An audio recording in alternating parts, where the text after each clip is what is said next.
Gita by Maharaj. So all of us, we heartily welcome Maharaj by loudly chanting Hare Krishna Mahamantra.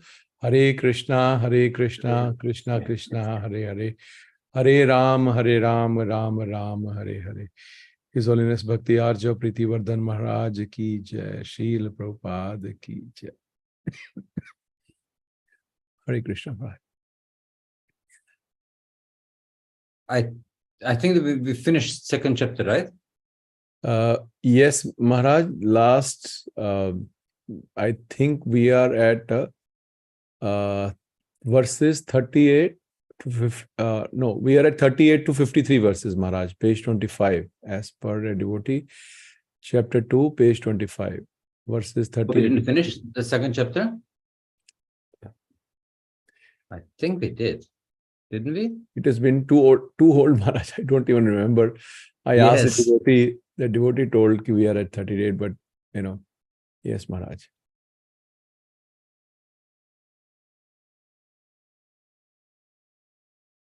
That's it, yeah. Buddha Yoga.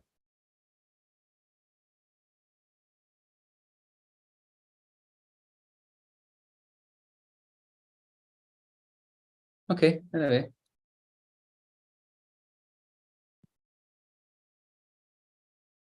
So then reading from Bhagavad Gita, second chapter, and then verses 38 to 53, Buddha Yoga. In verses 10 to 30, the Lord defeats Arjuna's sentimental compassion for the bodies of his relatives. And in verses 31 to 37, the argument based on sense enjoyment was rejected. In verses 38 to 53, Krishna defeats Arjuna's argument that fighting will bring about sinful reactions. In his commentary to verse 238, Srila Bhara Vidyabhushan writes, Arjuna asked, "You've explained by verse 33 and the verses following it that I will attain sin by not fighting, since I will be giving up my duty. But still, I should not fight, because sin will arise from killing brahmanas and gurus in a war to gain a kingdom." Krishna replies, "It is not so. You will not incur sin by killing them when you are fighting with the desire for liberation." This is explained in this verse.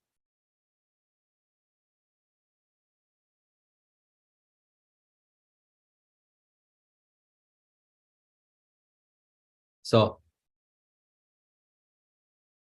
yeah.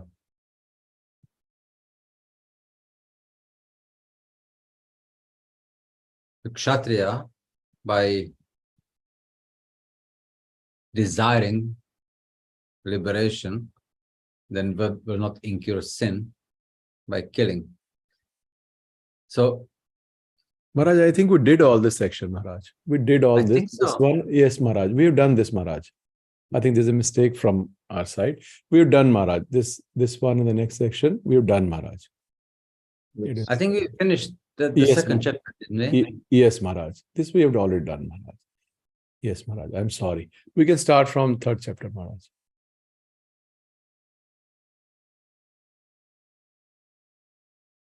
So, chapter 3, Karma Yoga. Maharaj, that was announced. Hare Krishna Prabhu. Prabhu, I have marks, I think verses 54, 72. I think we have to start from there. 54, 72. The last portion is left of this chapter. Is it? Yes, we have not done the last portion, 54 to 72.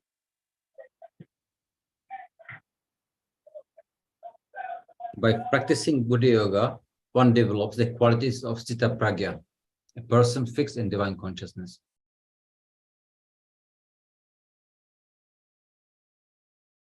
Okay. In verses 52 and 53, Krishna began describing the stages of divine consciousness. Now, in verse 54, Arjuna inquires about the symptoms of one who has achieved such position. Arjuna said, "O Krishna, what are the symptoms of one whose consciousness is thus merged in transcendence? How does he speak, and what is his language? How does he sit, and how does he walk? Didn't we do that? Anyway. I think we have done this, Maharaj. We have done this, Maharaj. I think- kind of We have done chapter 2, Maharaj. Yes. I just confirmed, Prabhuji, from the last recording also. So that is 72. Done. We have done. Okay. Yes. We are sorry, Maharaj. Yes. Third chapter. we Okay, are- okay, no problem. So, chapter 3, Karma Yoga. In the third chapter, the Lord explains that everyone must engage in some sort of activity, but actions can either bind one to the material world or liberate one from it. By acting for the pleasure of the Supreme without selfish motives, one can be liberated from the law of karma and attain transcendental knowledge of the self and the Supreme.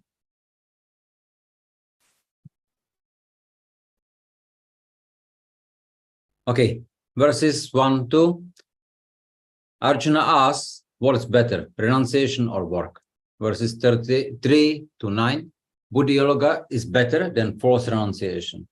Verses 10 to 16. Human life is meant for yajna. Verses 17 to 35. In order to set a proper example, Arjuna should perform his duties without attachment.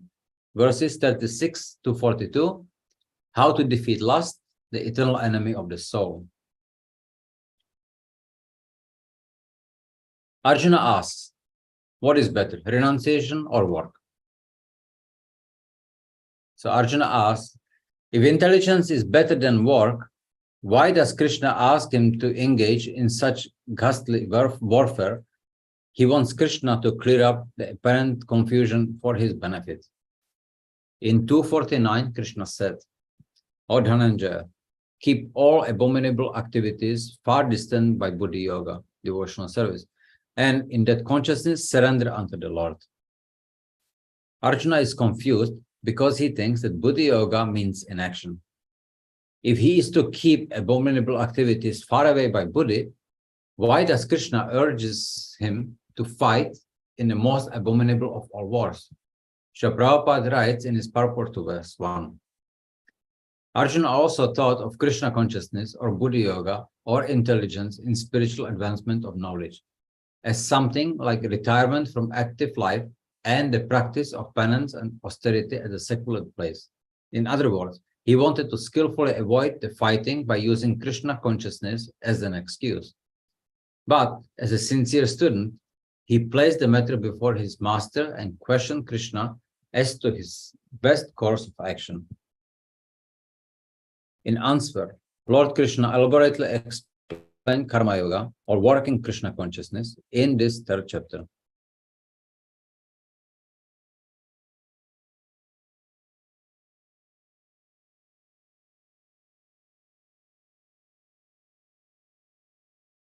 That's actually very important, Karma Yoga. How to connect karma with, actually yoga, with Krishna. Anyway. Okay, in the second chapter, Krishna explains karma and jnana yoga. Arjuna misunderstood that they are two different incompatible processes to different goals and that he should choose one of them. Therefore, in verse 3.2, Arjuna asks Krishna to tell him decisively which process is the best. The Lord answers that jnana and karma are in fact two stages of the same progression and thus they are not contradictory. Arjuna should combine them and thus free himself from bondage or work. In his commentary to Bhagavad Gita 3.3, Srila Bhadra Vidyabhushan writes, the word nishtha or steadiness is in singular rather than in dual to indicate that there is only one steadiness, in the sense that both types of nishtha, karma yoga and jnana yoga, have only one goal, that of realizing Atma. There are not two nishthas with two different sadhanas and sadhyas, but rather one steadiness of two types with the same goal. So that's very important because it's about it's karma or it's a jnana or buddhi. It's doesn't really matter as long as it's yoga. So the connection is there. That means, like we talked before, it's about the consciousness. So with the same consciousness, one can perform activity, and it doesn't really matter what activity it is, but because it's done to please Krishna, then it's devotional service. However, if it's not done with the focus of pleasing Krishna, then it's just karma, or it's a jnana, or it's anything else, but it does not have the benefit of one performing devotional service. That's why we also have to be careful when what does it mean when somebody is a devotee? Now, how do we define a devotee? So, and besides that, okay, every devotee has certain nature. So how to engage in nature? Now, Krishna very clearly speaks. He says, Srila Prabhupada had the desire to create Varnashrama system as a social system for the devotees. And in fact, now all over the world, whenever the situation comes. But somehow, then we are being afraid of identifying who is who. But there should not be fear, because the Varnashrama system is very natural system to recognize the nature of each and every person, and according to that, engage him, so then he can be engaged in devotional activities, because the Varnashrama dharma which we are speaking of is Daivi Varnashrama dharma. That means that the level of consciousness is Vijnanamaya.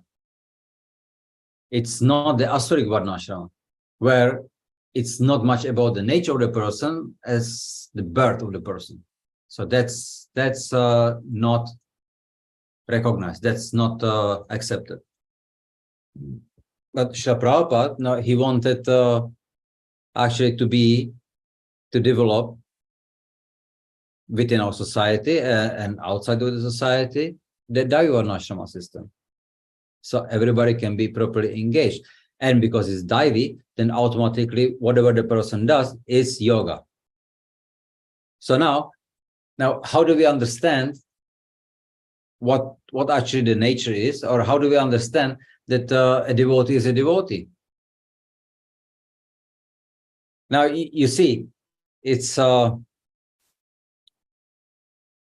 when a devotee sweeps or wipes, right, the say temple room or anything actually, then what is he? According to some, then he would be a Shudra, right? So I know there are some devotees who will not touch broom or rag because they are afraid that they are going to be called Shudras. So, but it does not matter what the devotee does, as long as he follows the activity of Vaishnava. That means he wakes up in the morning, then he attends Mangalarati, he chants his japa, he reads and hears Bhagavatam, then whatever he cooks, then he offers that to the Lord and he eats prasad only. So this is a Vaishnava. And those activities which we just mentioned, those are Brahmanical activities. So therefore, the Vaishnava should be considered minimum on the platform of Brahmana, what the Acharyas say. So such a person, he is a Brahmanical because he lives Brahmanical standards, Brahminical life, so then he should be considered as a Brahmana. But after what he does, doesn't really matter. If he goes and sweeps, or he wipes, or he does some business, or he goes to the office, that does not really matter. That's not so important. What's important is his lifestyle. So what he does, that's what actually then creates. So if he lives the lifestyle of a Vaishnava, then he is a Vaishnava. But if he does not follow the lifestyle of a Vaishnava, so he is not getting up, he is not chanting, he is not associating with devotees, he doesn't read, no, he doesn't offer prasad or the bhoga to the Lord, then he's not doing the activities of a Vaishnava, then he's not a Vaishnava. And then if he goes and starts sweeping, that's his duty. So you cannot call him a devotee. He is no Brahmanical lifestyle. Then he's a Shudra. So we have to be very careful that we don't deride devotees. Devotees, because they, whatever activities they do with the consciousness, they do it for the pleasure of the Lord, for the pleasure of the devotees. And therefore, we cannot say by the activity what they do, this is what they are. We cannot call them like that. And that's the Daiva system. So this is important to understand. And actually, this is what Krishna is explaining him to Arjuna. He should not be afraid. He should not be concerned. What is he doing? He should be concerned. Whom is he doing it for? That's what it is.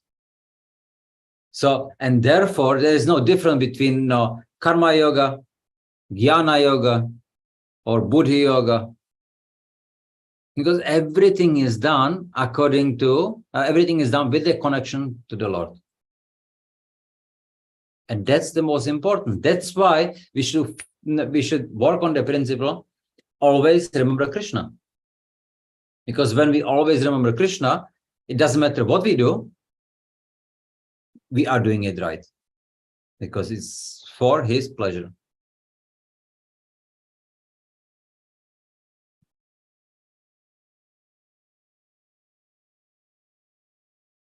And that's actually, as explained by Baladev Vidyabhushan, that's the Nishtha.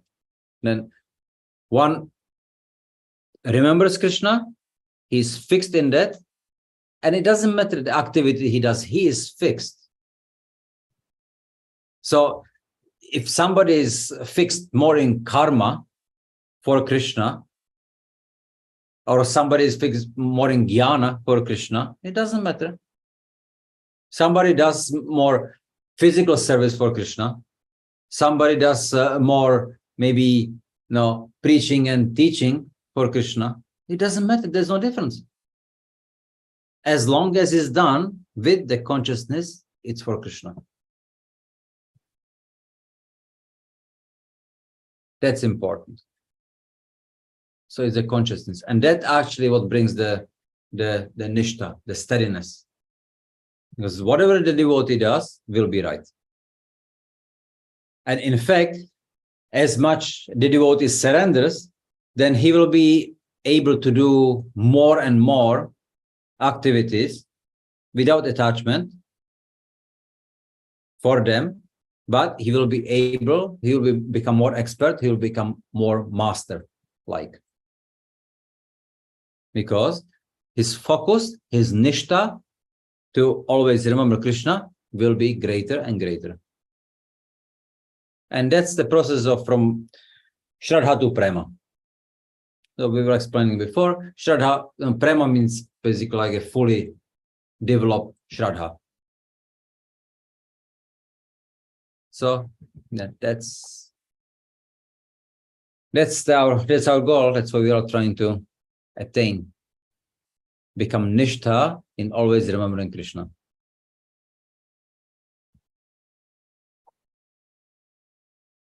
Okay.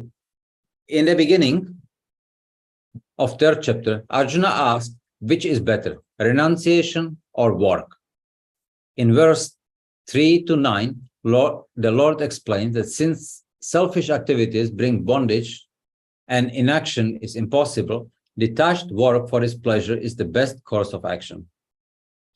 There are two ways by which the self can be realized: the process of detached work, karma yoga or buddhi yoga, and the process of philosophical speculation, which entails renouncing the work, jnana yoga.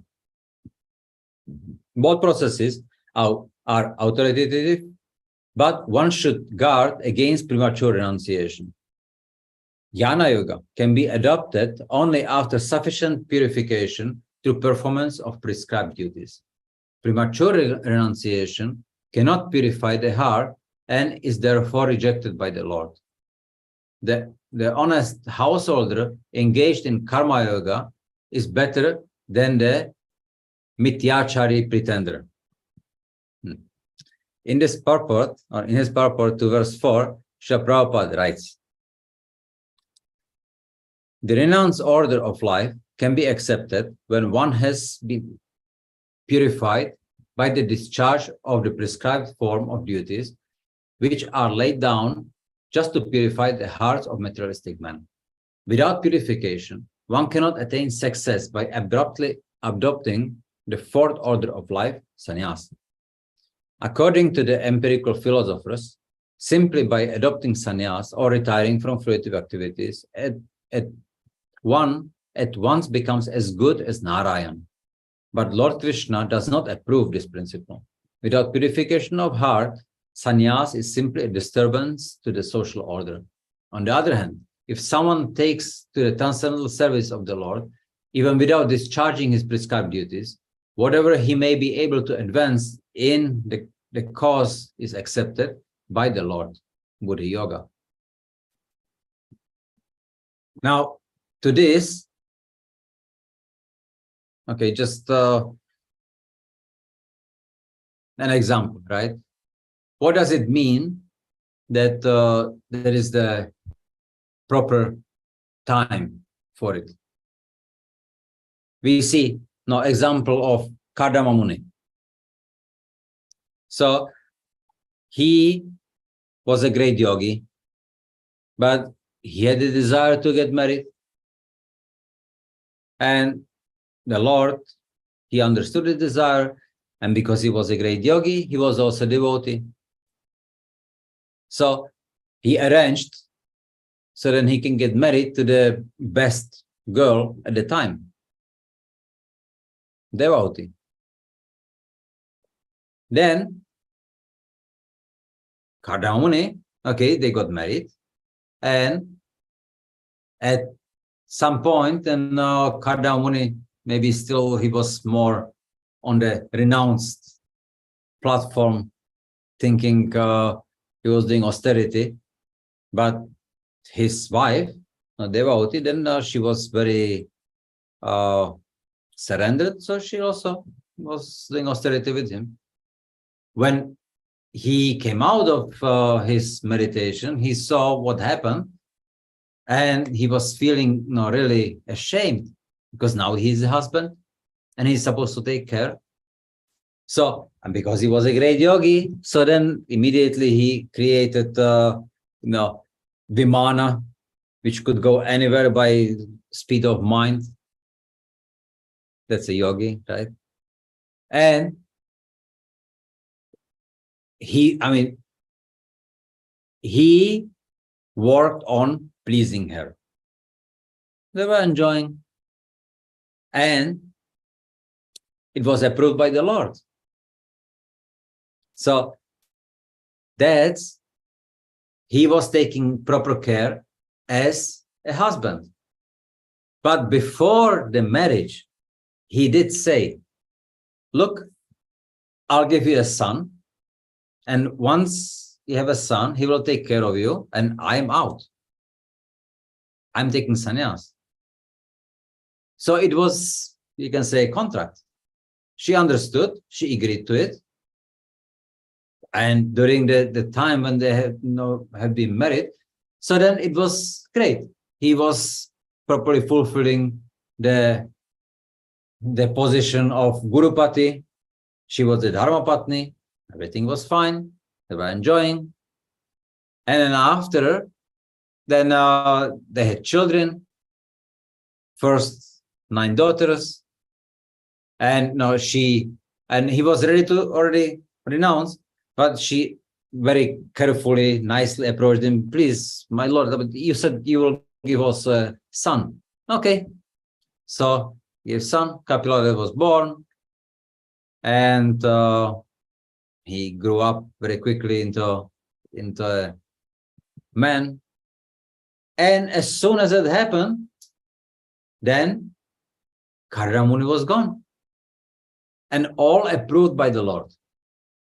So that was the mature decision. There was the mature time for him to renounce. On the other hand, we see, so then the story of Gyaneshwar. You have heard story of Gyaneshwar? No? It's a No, Maharaj. old Marathi movie. Oh, yes, Maharaj. We have heard from you only, Maharaj. Some say Gyaneshwar, some say Dhyaneshwar. I actually don't know what was his name exactly. But anyway, the point was that his father, he renounced Grihastha life prematurely. The wife was not happy. So she asks the guru who gave him sannyas if he can take it back, that she needs him back as a husband. And somehow or other, I don't know the details, but he agreed. But when that happened, then he becomes a Vantasi, which is not good. So it has to be done also with the, we can say, permission, or with the consent of the wife and the children. Everything has to be done properly. Or like Srila Prabhupada, okay, just also walk away. There is nothing, no attachment, because it doesn't function as it's supposed to. But it has to be done properly. We also hear the case of Madhava Baba from he was a Babaji in Jaiva Dharma. I don't know, did anybody read Jaiva Dharma? Anyway, Yes, Maharaj. he renounced, he just left his wife to become a Babaji. But she was not happy about that, and she would come and see him. So she would come at night, and then they talk. But because of that, no Babaji would trust him. So he was basically ostracized from the association of the Babajis. So he was very, very in pitiful situation. So here, Krishna is telling Arjuna, you should be careful. Everything needs to be done properly in the right time. And now it's not your time to renounce. Now your time is to do the karma for me. And the karma, now according to what is your duty. And your duty as a Kshatriya is to protect. You should be doing that.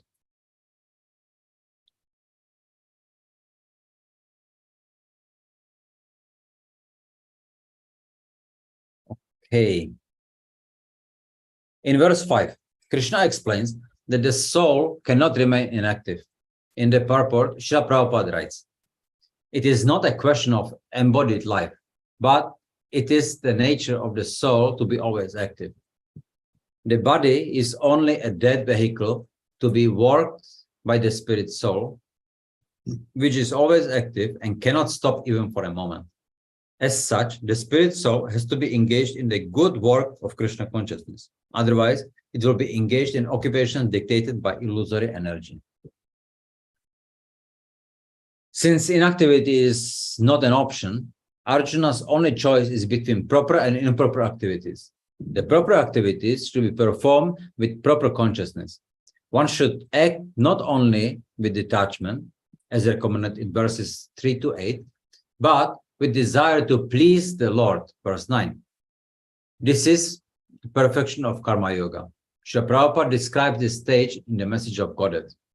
One must not enjoy the fruits of his work himself, but must dedicate the same for the transcendental loving service of the personality of Godhead. This is the first step on the ladder of devotional activities. Lord Chaitanya taught this process of devotional service or work with transcendental results to Srila Rupa Goswami at Dashashvamedha Ghat in Prayag. Lord Chaitanya said that only one who is fortunate can get the seeds of transcendental loving service by the mercy of Shri Krishna, the personality of Godhead, and that of the spiritual master. Karma Yoga, or work with transcendental results, is the seed of pure devotional activities.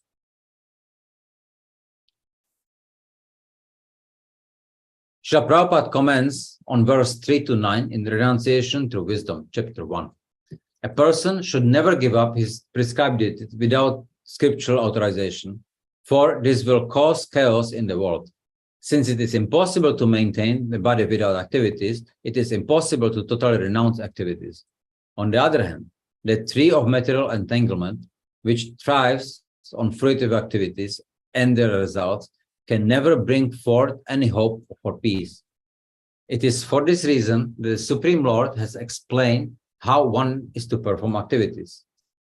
Work done as a sacrifice for Vishnu has to be performed. Otherwise, work binds one to this material world. Therefore, O son of Kunti, perform your prescribed duties for his satisfaction. And in this way, you will always remain free from the bondage. Bhagavad Gita 3.9. To perform our activities only as a sacrifice for the satisfaction of Lord Vishnu is true freedom from the results of activities, or the real art of Karma Yoga. Through this process of Karma Yoga, one is freed from the shackles of fruitive results, and one's inherent eternal loving devotion for the Supreme Lord gradually manifests. This type of Karma Yoga is also referred to as desireless actions, or Naishkarmya, or in other words, activities performed without expectation of any sense gratification. One who works in this way offers all results of his actions to the Supreme Lord instead of enjoying them himself. Verse 9 introduces the important topics of sacrifice, which will be further developed in verse 10 to 16. Okay, any questions? Hare Krishna, devotees, do you have any questions from what we heard from the first part of chapter 3?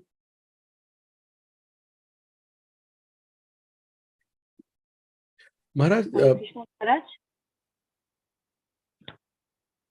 yes, go ahead, Mataji. Hare Krishna Maharaj, Dhanvat Pranam. Maharaj, Krishna. that means Nishkam Karma Yoga and Karma Yoga is same. See, there will be actually a slight difference, because Nishkama Karma Yoga, and then you can see Sakama Karma Yoga, it's still Karma Yoga, but Sakama would be the low level, when we still perform our duties or we perform what we want to do, but offering the results of the Lord. Naishkarmya, technically, would be not just the results, but the full activity. We are doing exactly as the Lord wants. So, Sakama would be something like, it would be like a Mishra Bhakti. Naishkarmya, then it will be Shuddha Bhakti. It will be pure. So, and then it's, yeah, that's, is it okay? I got it today. Thank you.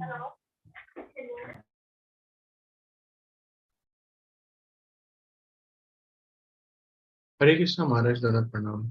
Maharaj, I had a question. Like you gave the example of devotee that if they are following all the processes given by Srila Prabhupada, like getting up early in the morning, doing all the Vaishnav processes like chanting and deity worship and reading and all such things. So then they are not on the they are at least at the level of Brahman and they are Vaishnavas, right? And but my question is that is this applicable to practicing devotees also, like us, or only for such devotees we say that it does not matter that after whatever they are doing, they do that, and after that whatever activities they do like sweeping or preaching or reading, that is not it is not on the basis of the Varnashram dharma. Is it for practicing devotees also, or for those who are? It's for every devotee. Like, no, so what you want is that Srila Prabhupada started, right?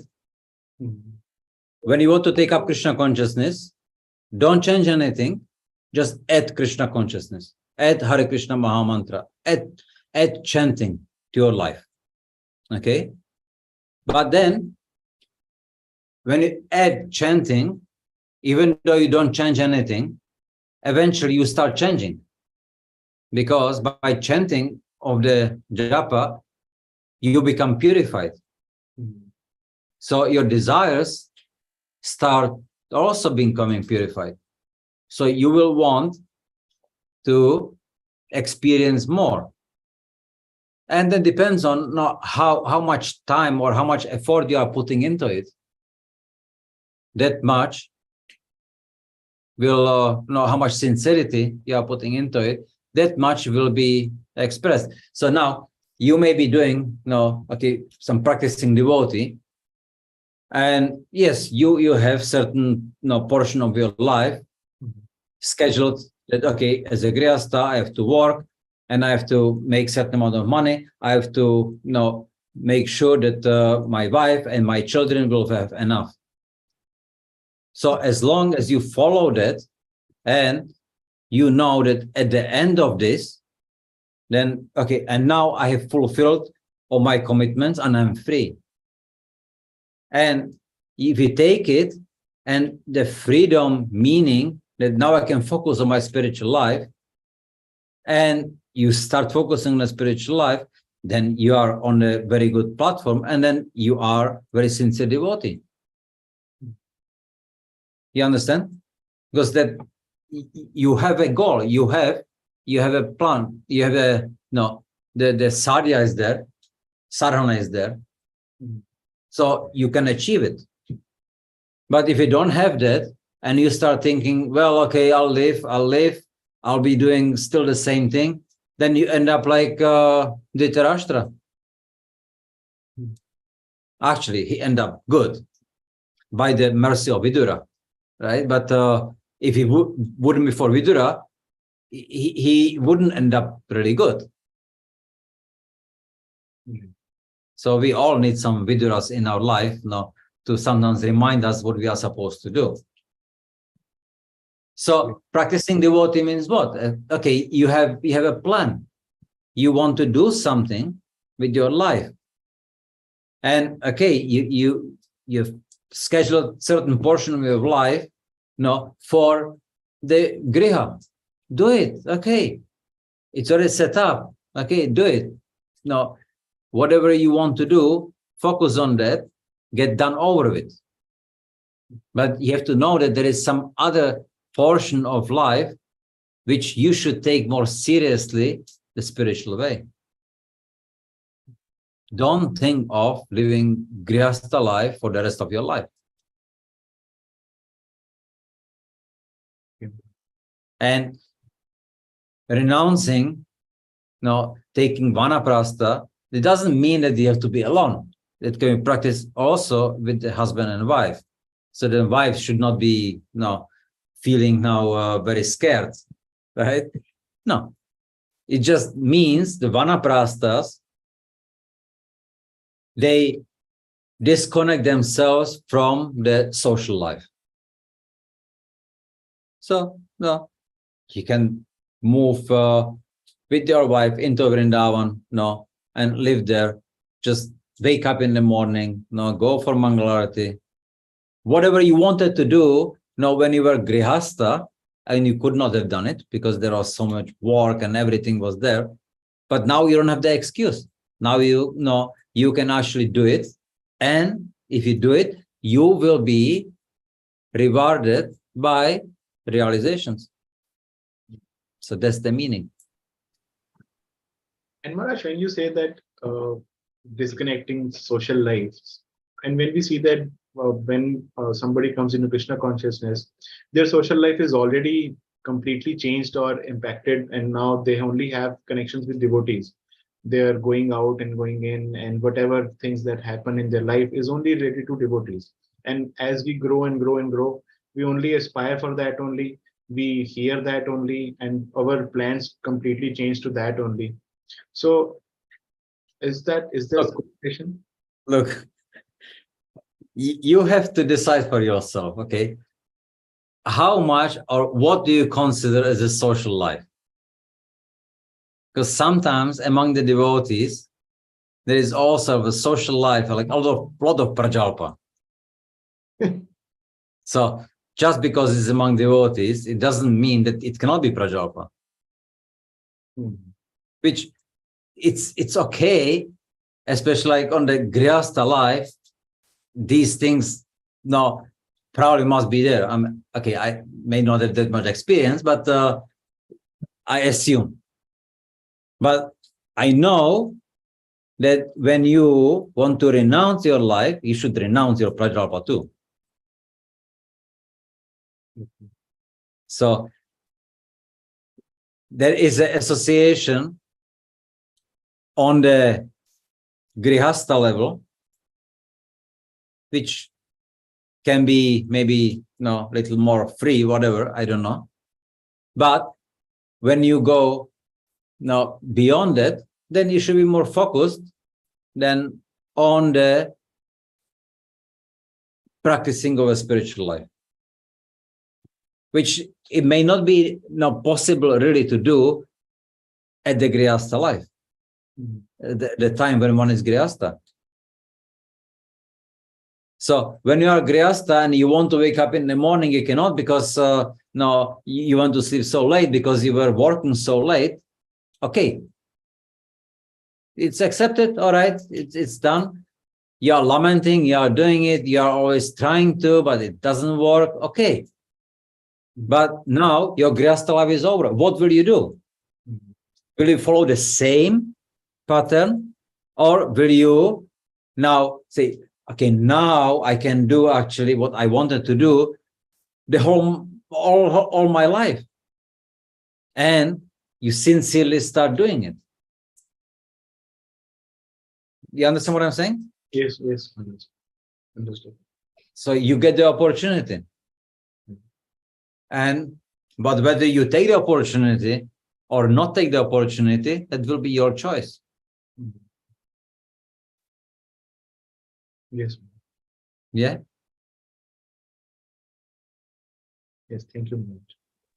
Hare Hare Krishna, Maharaj. Maharaj, you mean to say that Nishkam Karma Yoga or Buddhi Yoga, it's the same, no? It's the same. And Maharaj, Yes. one more question. Like Sakam Karma Yoga, you explained that a person offers the results to Krishna, but he works according to his own self. Yes. Yes. So, can you give me some example? Like maybe sometimes people do it for social work. They do not offer it the result to Krishna, but they are not enjoying the fruitive results also. But they are just doing for for some social work they are doing, or maybe they offer it to some demigod. So is that also Sakam Karma? No. It's not bhakti, it's not Mishra Bhakti. It's nothing to do with devotional service. He's doing some social work because he wants to get some pious credits. He wants to get name, fame, some recognition, whatever. It's not about Krishna, then it's not bhakti. It's not Mishra Bhakti either. So Kam Karma Yoga is Mishra Bhakti, mixed Bhakti. Yes. So, for example, I gave many times the example of you cook. What do you cook at home? Do you cook what you like, or do you cook what Krishna likes? What kids like and what we like. Yeah, but you cook it your way, how you like it. But before, no, you serve it. What do you do with it? So it offer it. You offer it to Krishna, right? Yes, Maharaj. Yeah. So the result, you offer to Krishna. And then, no, you enjoy the result, but you first have it Krishna to enjoy it. But it's not that what Krishna asked you to cook. You wanted to cook it. So it's your desire, but because you cook it with love, or you offer it with love, Krishna accepts it. Yes. Naishkarmya then would be you figure out what Krishna likes and you cook what Krishna likes. You don't do it according to your own desires. You are doing it according to Krishna's desires. Yes. So it's not just the result being offered, but actually the whole activity is being offered to Krishna. Yes.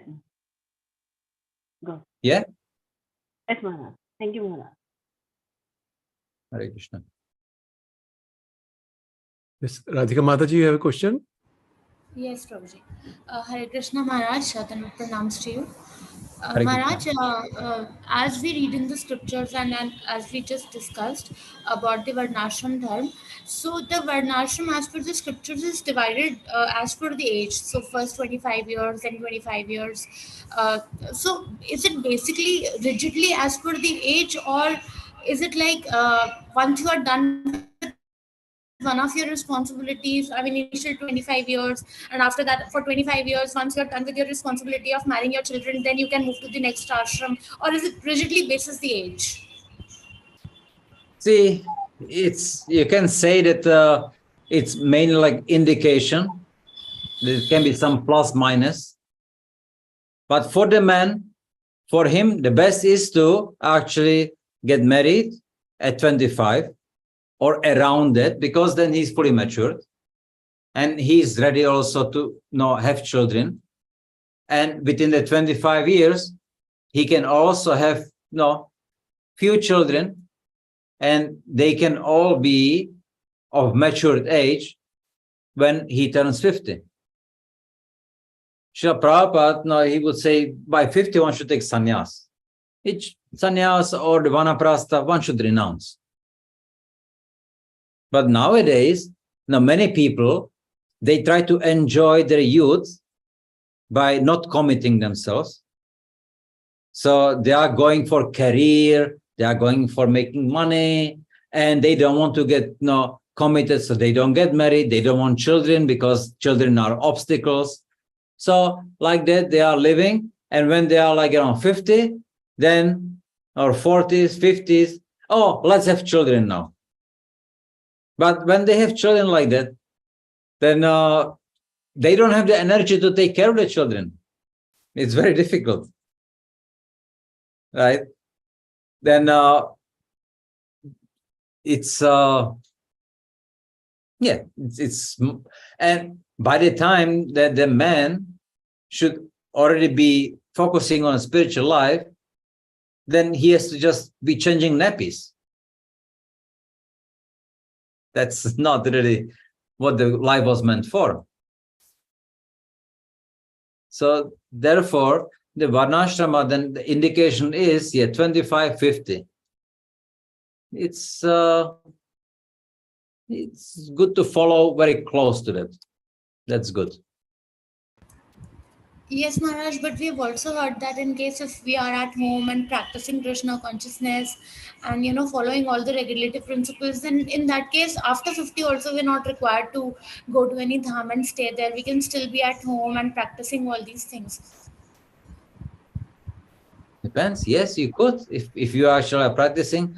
But if you want to be more sincere, then you figure out that maybe practicing Krishna consciousness in Gurgaon is not as conducive as practicing maybe in Vrindavan.